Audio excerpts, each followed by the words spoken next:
Olá pessoal, tudo bem com vocês? Graça e paz. Vamos dar início a mais uma meditação de hoje. Pegue aí a sua Bíblia, abra comigo em Gênesis capítulo 38. Diz assim: Aconteceu por esse tempo que Judá se apartou de seus irmãos e se hospedou na casa de um adulamita, chamado Hira. Ali viu Judá a filha de um cananeu chamado Sua. Ele a tomou por mulher e a possuiu. E ela concebeu e deu à luz um filho, e o pai lhe chamou Tornou a conceber e deu à luz um filho, a este deu o nome de Onã. Continuou ainda e deu à luz outro filho, cujo nome foi Selá.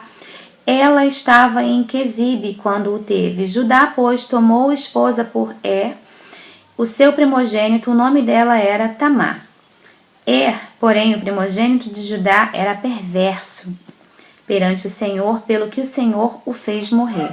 Então disse Judá a Onã: Possuí a mulher de teu irmão, cumpre o levirato e suscita descendência a teu irmão. Sabia, porém, Onã que o filho não seria tido por seu, e todas as vezes que possuía a mulher de seu irmão, deixava o sêmen cair na terra, para não lhe dar descendência a seu irmão. Isso, porém, que fazia era mal perante o Senhor, pelo que também o fez morrer. Então disse Judá a Tamar, sua nora: Permanece viúva em casa de teu pai, até que Selá, meu filho, venha a ser homem. Pois disse: para que não morra também este como seus irmãos. Assim Tamar se foi, passando a residir em casa de seu pai. No decorrer do tempo morreu a filha de Sua, mulher de Judá, e consolado Judá subiu aos tosqueadores de suas ovelhas em Tinã, e ele e seu amigo Hira, o adulamita. E comunicaram a Tamar: Eis que o teu sogro sobe a Tina para tosquear as ovelhas. Então ela despiu as vestes de sua viuvez e, cobrindo-se com um véu, se disfarçou e se assentou à entrada de Enaim, no caminho de Tina, pois via que Selá já era homem e ela não lhe fora dada por mulher. Vendo-a Judá, teve-a por meretriz, pois ela havia coberto o rosto. Então se dirigiu a ela no caminho e lhe disse: Vem, deixa-me possuir-te, porque não sabia que era a sua nora. Ela respondeu: Que me darás para coabitares comigo? Ele respondeu: Enviar-te-ei um cabrito do rebanho. Perguntou ela: Dar-me-ás penhor até que o mandes? Respondeu ele: Que penhor te darei? Ela disse: O teu selo, o teu cordão e o teu cajado. Ele, pois, lhe deu e a possuiu, e ela concebeu dele. Levantou-se ela e se foi, tirou de sobre si o véu e tornou as vestes da sua viuvez.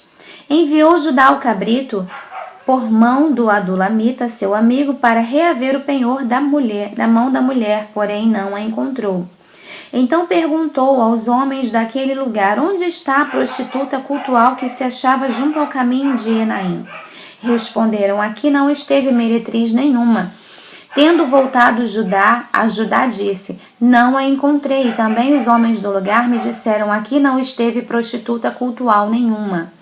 Respondeu Judá: Que ela o guarde para si, para que não nos tornemos em opróbrio. Mandei-lhe com efeito o cabrito, todavia não a achaste. Passado quase 3 meses, foi dito a Judá: Tamar, tua nora, adulterou, pois está grávida. Então disse Judá: Tirai-a fora para que seja queimada. Em tirando-a, mandou ela dizer ao seu sogro: Do homem de quem são estas coisas eu concebi. E disse mais: Reconhece de quem é este selo e este cordão e este cajado. Reconheceu-o Judá e disse: Mais justa é ela do que eu, porquanto não a dei a Selá, meu filho, e nunca mais a possuiu. E aconteceu que, estando ela para dar à luz, havia gêmeos no seu ventre. Ao nascerem, um pôs a mão para fora, e a parteira, tomando-a, lhe atou um fio encarnado e disse: Este saiu primeiro.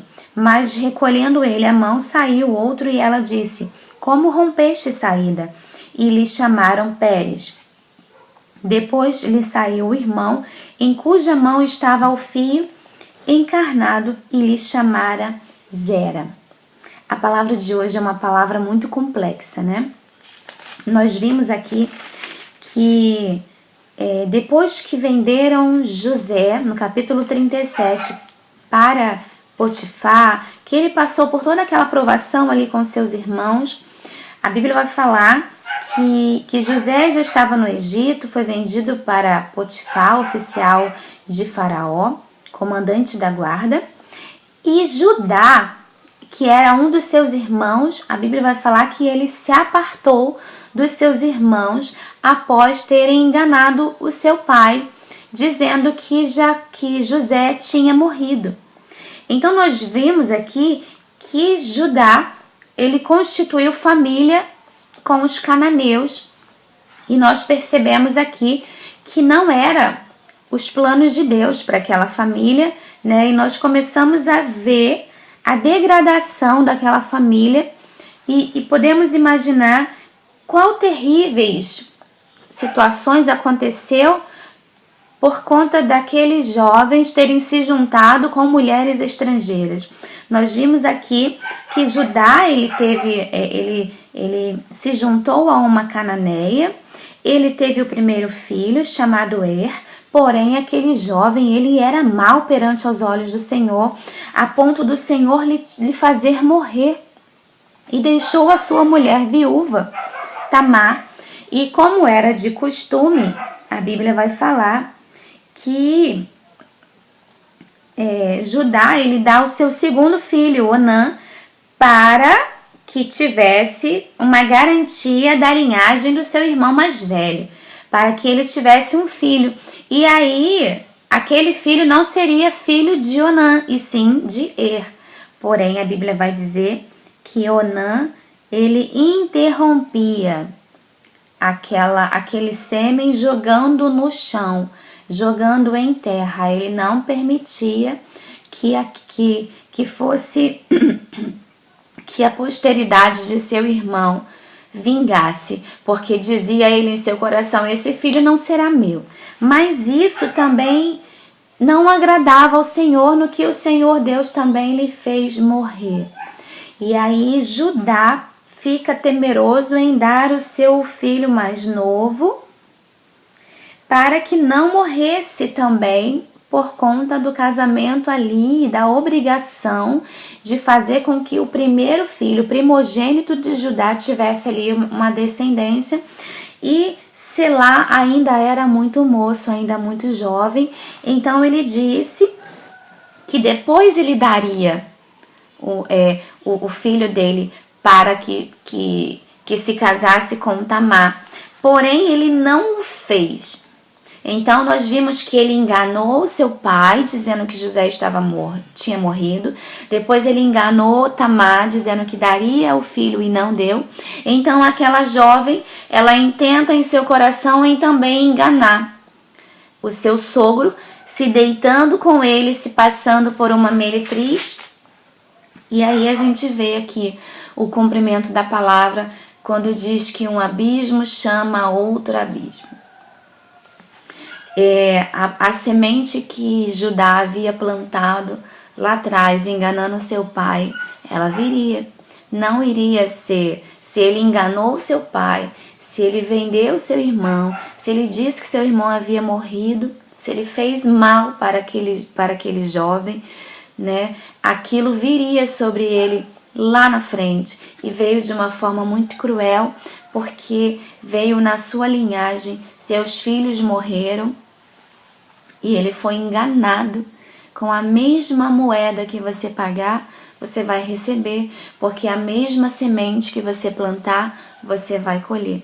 Então quero chamar a tua atenção para hoje, para essa mensagem, que nós possamos plantar amor, que nós possamos plantar bondade, que possamos plantar perdão, ainda que uma pessoa te faça mal, que eu e você possamos buscar em Deus força, coragem para responder àquela situação negativa com uma resposta positiva. Nós vimos que teve uma parada aqui na história de José para dar-se ênfase à história ali dos seus irmãos, né? A partir do momento em que eles enganaram seu pai, venderam José, eles começaram uma degradação, eles entraram por uma situação complicada. Então, que eu e você possamos aprender com os nossos erros, que eu e você possamos também aprender com os erros do outro e não pensar, se aconteceu com ele, não vai acontecer comigo, não. Que possa servir de conselho para você, que eu e você possamos aprender com esse capítulo, que nós não devemos fazer o mal para o próximo, que nós devemos plantar o bem para colher o bem. Então, que nós não venhamos enveredar por esse caminho de querer enganar, de querer tirar proveito. Quantas pessoas no dia de hoje têm tirado proveito de situações, têm enganado, têm furtado, têm usurpado. Que eu e você possamos confiar na palavra do Senhor e sermos bem-aventurados e sermos prósperos na confiança com o Senhor, que possamos crer e confiar que os pacíficos, que os mansos herdarão o reino de Deus. Amém? Que Deus te abençoe, que você tenha um final de semana abençoado, que você possa meditar nessa palavra e que você tenha um final de semana na presença do Senhor. Amém? Fique com Deus. Shalom, shalom.